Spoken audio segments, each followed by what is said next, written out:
Hey, what's going on everyone? How you guys doing today? Welcome back to another Steam 2 video. And in today's video, we're going to be talking about the Joxers Longsword. Now this is a weapon that a lot of people have been talking about. And it's one that I've pretty much been searching for God rolls of ever since I got to see like what type of perks we could actually get on this weapon. This thing can essentially become a legendary graviton lance with the right perks. So I went out and played a ridiculous amount of crucible. And after a couple of weeks, I think that I got in pretty much every single god roll that I was looking for. So today we're going to be taking a look at all those god rolls. I'm going to be telling you what I think about them and just the time I spend with them and which ones I think that you should go for. So hopefully you guys enjoyed today's video, and if you do, remember to leave a like and subscribe to the channel in case you guys are not already. And also follow me on Twitch. I have a Twitch channel where I stream. I don't really plug it too much, but I should definitely start doing that more often. So yeah, follow me there too. And the very first thing that I want to talk about when it comes to like farming this weapon is that you should probably get at least 3 crucible resets before you really start grabbing a bunch of them, because it's gonna make getting the god roll just so much easier once you can actually get multiple perks on both of the slots.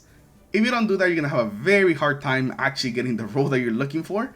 And even with having multiple perks on both slots, some of these rolls that I went for, it still took me so many engrams to get. In total, I probably turned in like 200, maybe 300 engrams to get all these god rolls I ended up getting. So that's pretty much my advice if you're going for a god roll on this weapon, or multiple god rolls on this weapon. Just try to get some resets first.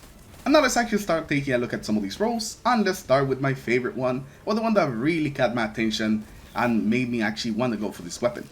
Now this roll right here is pretty much what started it all, and the reason why I wanted to hunt for this weapon.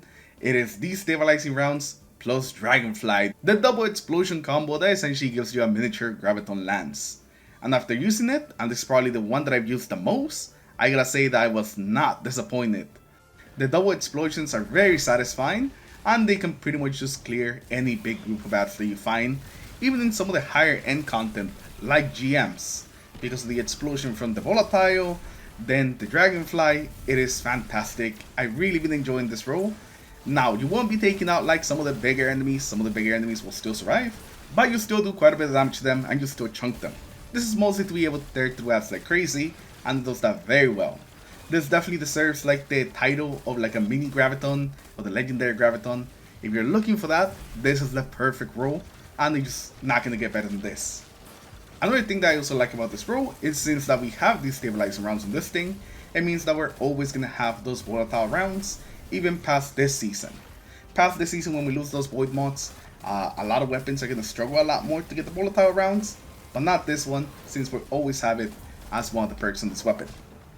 Now another really good Dragonfly roll is gonna be Dragonfly plus the new perk Demoralize. Every time that we get a precision kill, we're gonna spread weaken as well as make that big Firefly explosion. The weaken happens first, so then the Firefly explosion actually hits everything once it's already weakened, pretty much guaranteeing that everything is gonna die. It's actually pretty similar to the last roll, where it's just really good at taking out big groups of bats, thanks to just the Firefly explosion. Just that this one, it's a little bit different, since instead of having multiple explosions, we just have that weakening pulse that's gonna be helping us just straight up do more damage. I don't think I ended up liking this one as much as the last one, just because I like the big explosions, but this one is also very useful, and if you have a build that deals with weaken and you take advantage of weaken, then this could be like the roll that you want to go for instead of going with the Destabilizing plus the Dragonfly. Both of them are gonna be really good though, and they're gonna be the main ad clear rolls if all you want in your pulse rifle is to just do tons of ad clear. And since we're already talking about the Dragonfly rolls, might as well throw in the last one, which is Dragonfly plus 1 for all. The thing that I really love about this weapon is just how easily you can proc 1 for all, even easier than usual, since all you gotta do is get 1 kill and then the Firefly explosion. Whenever it does some damage, it will also proc you 1 for all. So we're just gonna have ad clear as well as having more damage in case we gotta kill some of those bigger targets. And the 1 for all extra damage will also affect the Dragonfly damage, meaning that overall your explosions are just gonna be doing extra damage, and it just makes this weapon feel very good.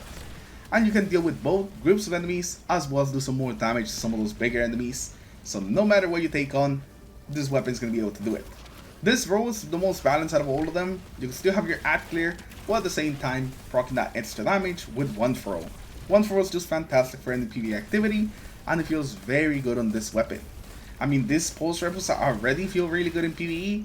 They do some pretty high damage, but once you slap 1 for all on them, it makes them feel even better and you'll definitely like this for some of the endgame PvE. Now let's take a little break from the Dragonfly ones, and let's take a look at some of them with Repulsor Brace. Now Repulsor Brace plus Demoralize was actually a lot better than I expected. I thought it was going to be like a downgrade from like Destabilizing Repulsor, but it actually felt really good, and us being able to use constantly spread weaken was amazing, especially since I did have a couple of things that synergize with weaken. So we do lose a little bit of clear because we went with Demoralize. All the weakening is still pretty helpful, and it also makes us be able to constantly proc Repulsor Brace, meaning that we're always just walking around with that overshield. And the other Repulsor role, of course, is the classic, the one and only Repulsor Brace plus Destabilizing rounds. I actually haven't even played that much with this role because I already knew it was going to be good. It's basically the classic combination that pretty much just got better now with the buffs to Destabilizing rounds, so it's going to be really good on this weapon as well. You're constantly going to have the ad clear plus the safety of the Repulsor Brace. So, you guys pretty much know about this role. Now another one that I tried was Repulsor Brace plus Withering Gaze, and at first I wasn't that big of a fan of Withering Gaze, but the more I used it, the more I actually fell in love, and now it's actually one of my favorite perks in the game. Just having a weaken on your weapon that you can just constantly apply without a cooldown on it is just super useful. You can put it on champions, you can put it on bosses, on mini bosses. You pretty much have this constant beaver that you can apply whenever you want, and it's really good.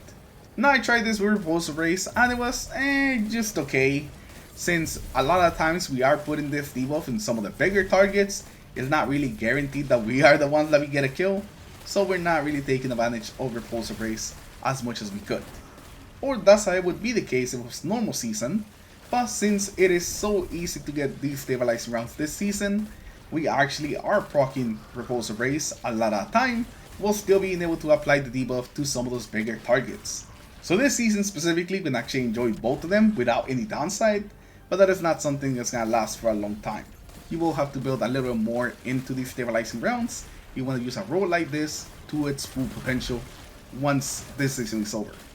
Now another role that I ended up really enjoying was Withering Gaze plus Dragonfly. We keep some of that ad clear potential thanks to Dragonfly, while at the same time being able to apply the debuff to some of those bigger targets whenever you want. So if you're looking for a role that can take advantage of Withering Gaze but still have a bit of ad clear, then this is going to be basically your best bet. Dragonfly, well, maybe not as good as these Destabilizing rounds with some ad clear, it is still really good and it will definitely help you. So I actually really ended up liking this role and I think it's pretty good. And one thing about this one is that it doesn't rely on any of the mods this season, so this one will be able to last you for a very long time without relying on the artifact. So I told you a little bit about all the roles that I kind of like on this weapon, and now we have them all here and a couple of extra ones. So now which ones do I think that you should actually go for and are the best ones that you can actually get on this weapon? But before we get into that, I think we do have to talk about the artifact and some of the void mods we have in the artifact, just because they give us volatile rounds. It is easier than ever to get volatile rounds on your void weapons. So because of that, I think I'm going to separate my recommendations for roles that are really good this season that you should definitely use, and some roles after the season is over when those mods go away. So the very first one that's really good this season is going to be Repulsor Brace plus Withering Gaze. Now what I really like about this one is that it's basically the everything role.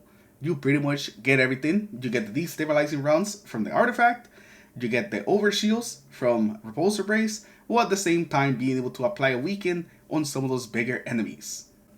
This role pretty much does everything, and you want a really good pulse rifle for this season, then this is what you want to go for. Even after this season is over, if you use built into volatile rounds and a consistent way of getting volatile rounds, this is still going to be an amazing role that pretty much gives you everything that you would want on a pulse rifle.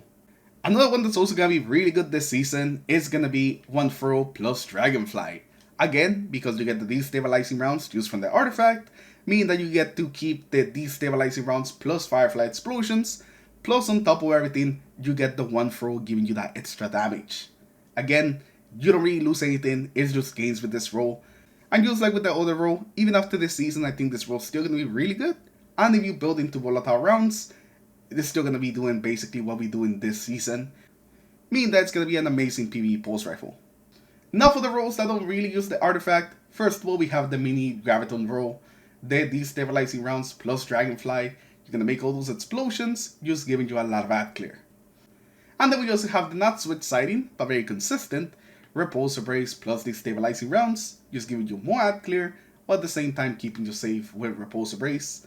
Those two roles I think are going to be pretty good into any future content, even without the artifact, as was pretty much anything with Withering Gaze. Withering Gaze is such a strong perk on its own that it can make any role good. But my favorite one definitely has to be Withering Gaze plus Dragonfly, since you do still get to keep a little bit of that extra ad clear, while at the same time being able to put the debuff on pretty much anything that you run into. But like I said, Withering Gaze is such a strong perk that no matter what you pair it up with, it's gonna be pretty good. But those are pretty much like the best roles that I think that you can go for on the Joxers Longsword for this season and also into upcoming seasons.